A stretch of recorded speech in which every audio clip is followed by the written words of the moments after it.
जी नाज़रीन अस्सलाम वालेकुम, कैसे हैं आप सब लोग। तो आज मैं आपको जो है वो न्यूमरोलॉजी के अकॉर्डिंग जो है वो कुछ चीज़ें बताऊंगी जो कि अभी रिसेंटली मैंने अभी इसकी पढ़ाई स्टार्ट की है। तो नाज़रीन बात ये है कि न्यूमरोलॉजी में भी ना दो स्कूल ऑफ थॉट हैं। अब मैं तो बात आपके साथ एस्ट्रोलॉजी की पहले कर रही थी ना, जिसमें कि बहुत ज़्यादा इस बात को लेकर जो है वो मुझे कहा गया, ठीक है, एज ए मुस्लिम एस्ट्रो। लेकिन निम्नोलॉजी में भी जो है ना वो दो स्कूल ऑफ थॉट हैं। एक तो जो इंडियन स्कूल ऑफ थॉट है, ओके, और दूसरा जो है वो वेस्टर्न स्कूल ऑफ थॉट है। अब इंडियन स्कूल ऑफ थॉट जो है उनका भी अपना जो एक पैटर्न जो एस्ट्रोलॉजी में है ना वो निम्नोलॉजी में भी है, ठीक है। लेकिन जो वेस्टर्न है उसका थोड़ा डिफरेंट है। मैंने जो यहाँ पे एक चीज़ नोटिस की कि हमारे इंडिया और पाकिस्तान में जो है वो प्रेडिक्शंस के ऊपर लोग बहुत ज़्यादा जाते हैं, ठीक है, कि हमें बस प्रेडिक्शन मिल जाए। लेकिन जो वेस्टर्न है ना, जो वेस्टर्न न्यूमरोलॉजी है या जो वेस्टर्न पामिस्ट्री है, वो कैरेक्टराइजेशन की तरफ ज़्यादा देखते हैं, ठीक है, एटीट्यूड बिहेवियर की तरफ जो है वो ज़्यादा देखते हैं। इसलिए उनकी जो इंटरप्रिटेशन होती है ना वो साइकोलॉजिकल लेवल पर ज़्यादा होती है। बहरहाल, अब निम्नोलॉजी जो है नाज़रीन, क्योंकि ये थोड़ा सा आसान है एस्ट्रोलॉजी से। एस्ट्रोलॉजी की तो लोगों को इतनी समझ भी नहीं आती, लेकिन निम्नोलॉजी की ज़्यादा इजीली समझ आएगी, क्योंकि हमारी डेट ऑफ बर्थ जो होती है, हर शख्स को आपकी अपनी डेट ऑफ बर्थ का पता होता है, ठीक है। बचपन से जो है वो हम नंबर्स के बारे में पढ़ते आए हैं और सुनते आए हैं। अब एक साइकिक नंबर होता है। अब साइकिक नंबर क्या होता है कि जो आपकी डेट ऑफ बर्थ है, मिसाल के तौर पे अगर आपकी डेट ऑफ बर्थ 11 है, ठीक है, तो 11 को जब आप प्लस करेंगे तो नंबर 2 आएगा। तो जो नंबर 2 होगा वो आपका साइकिक नंबर होगा। इसी तरह जब आप अपनी पूरी डेट ऑफ बर्थ को कैलकुलेट करेंगे, जैसे कि आपका जो डेट ऑफ बर्थ है, ठीक है, जो आपकी डेट है, आपका जो महीना और आपका जो ईयर है, जब आप उसको कैलकुलेट करेंगे तो जो वैल्यूज़ आती हैं, ठीक है, उसको हम कहते हैं डेस्टिनी नंबर, ओके। अब इंडियन न्यूमरोलॉजिस्ट का ये कहना है कि जो डेस्टिनी नंबर होता है वो इसको भी जो है वो कार्मिक फैक्ट्स के साथ जो है वो रिलेट करते हैं, ओके, यानी कि प्रीवियस लाइफ कार्मा के साथ वो इसको कनेक्ट करते हैं। लेकिन मैं आपको जो है इसका एक डिफरेंट तरीके से इसके बारे में बताऊंगी कि बेसिकली जो डेस्टिनी नंबर जो है वो लाइफ पाथ नंबर है। यानी आप ये समझ लें कि वो जो नंबर होता है उसकी जो कैरेक्टरिस्टिक्स होती हैं वही लेकर आपकी ज़िंदगी को चलती हैं, जहाँ पे आपकी फ्री विल का जो इन्फ्लुएंस है वो कम हो जाता है। लेकिन जो आपका साइकिक नंबर होता है, ठीक है, जो कि आपकी डेट ऑफ बर्थ का नंबर होता है, वो आपकी इंडिविजुअलिटी होती है।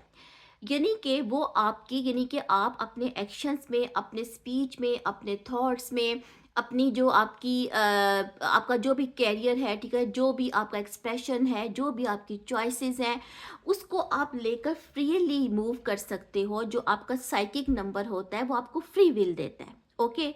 यानी कि आप फ्री विल के तहत, जैसे कि अगर मैं आपको अपनी बात बताऊं, तो मेरा जो साइकिक नंबर है वो नंबर 9 है, ओके। अब नंबर 9 की जो एनर्जी है वो मार्स के साथ है, ओके। अब मार्स की फ्री विल है अगर मैं इसको न्यूमरोलॉजी के अकॉर्डिंग देखूं, लेकिन मेरा लाइफ पाथ डिफरेंट है, क्योंकि जो मेरा लाइफ पाथ नंबर है वो 7 है, ओके। अब ये यहाँ पे डिफरेंस क्रिएट हो जाता है, ओके, कि वहाँ पे केतु की एनर्जी आ जाती है। तो इस तरह से जो मेरी लाइफ पाथ है, यानी जो कि मेरी डेस्टिनी है, वो मुझे केतु के रास्तों पे लेकर जा रही है, ओके। तो मैं आपको ये बता रही हूँ कि ये डिफरेंस है साइकिक नंबर में, और जो आपके ये जो नंबर है, जो आपका डेस्टिनी नंबर है, इसमें ये डिफरेंस है। थोड़ा सा मैं नंबर 1 को लेकर आज चलती हूँ, ठीक है। फर्ज करें कि अगर आप किसी भी महीने की 1 को, 10 को, 19 को या 28 तारीख को पैदा होते हैं, 1, 10, 19 या 28, तो आपका साइकिक नंबर 1 है, ठीक है।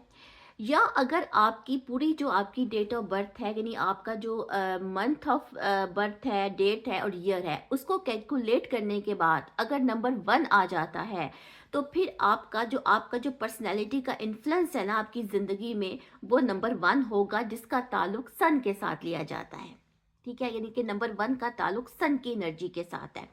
अब मैं इसकी कैरेक्टरिस्टिक्स पे ज़्यादा नहीं जाऊंगी, क्योंकि ये आपको पता होंगी, अक्सर ग्रुप्स में ये बात शेयर होती है कि फ़लाँ नंबर की क्या कैरेक्टरिस्टिक्स है, आपने इसके बारे में बहुत सुना होगा। मैं डायरेक्ट इसकी जो है आपको सॉल्यूशंस पे जा रही हूँ। मैंने आपको पहले बताया कि न्यूमरोलॉजी एक बहुत प्रैक्टिकल किस्म का सब्जेक्ट है, और डायरेक्टली जो है वो आपको इसका सॉल्यूशन भी देता है।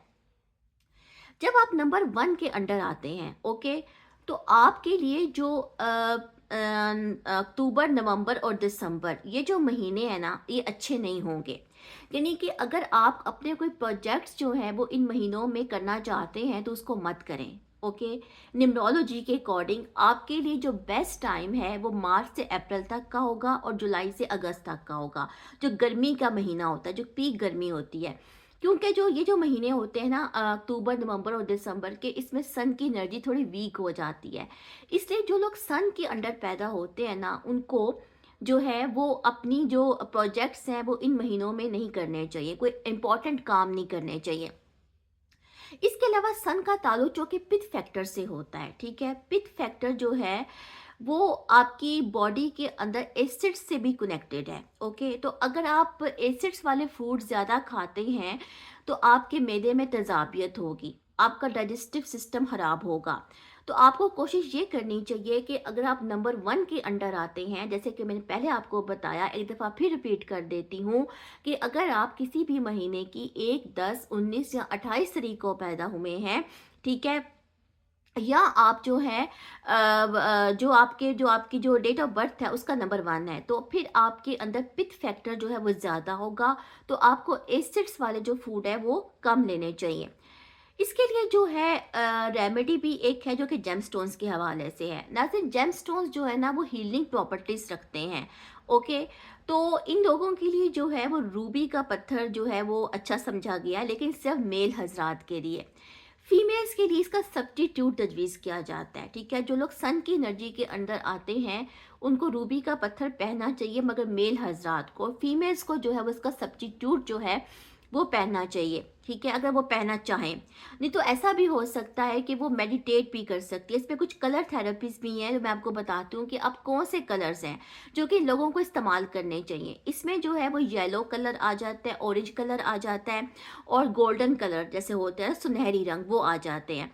अब इस तरह के जो कलर्स होते हैं, अब इसलिए कि वो मर्द हज़ार ज़्यादा इस्तेमाल नहीं करते, क्योंकि ये बड़े ब्राइट कलर होते हैं। तो वो ये कर सकते हैं कि वो अपने रूम में या अपनी ऑफिस वाली जगह पर जहाँ वो काम करते हैं, वो इन कलर्स को किसी टेक्सचर में हाईलाइट करें। जैसे कि टेबल क्लॉथ होता है, कोई मैट होते हैं, कर्टन्स होते हैं, ठीक है, उनमें ये कलर्स इस्तेमाल करें। या इन कलर के ऊपर मेडिटेशन भी की जा सकती है, इन कलर को फोकस किया जा सकता है, स्टेयर किया जा सकता है, ये आपके लिए अच्छा है। तो फीमेल्स तो ऐसे कलर इस्तेमाल कर सकती है, उनके तो प्रॉब्लम नहीं है। लेकिन मेल हज़ार के लिए ये है कि वो इन कलर्स के ऊपर मेडिटेट कर सकते हैं, या अपने रुमाल में इसको इस्तेमाल कर सकते हैं, ऑफिस वाली जगह पर, बेडरूम में, ठीक है, अगर वो इनको ना पहनना चाहें। तो नाज़रीन, ये मैंने आपको अभी एक पिक्चर दी है जो कि बड़ी मेरी बेसिक स्टडी है न्यूमरोलॉजी की। तो इंशाल्लाह मैं आइंदा भी इससे रिलेटेड कुछ चीज़ें आपके साथ शेयर करूँगी। तब तक के लिए अल्लाह हाफ़िज़।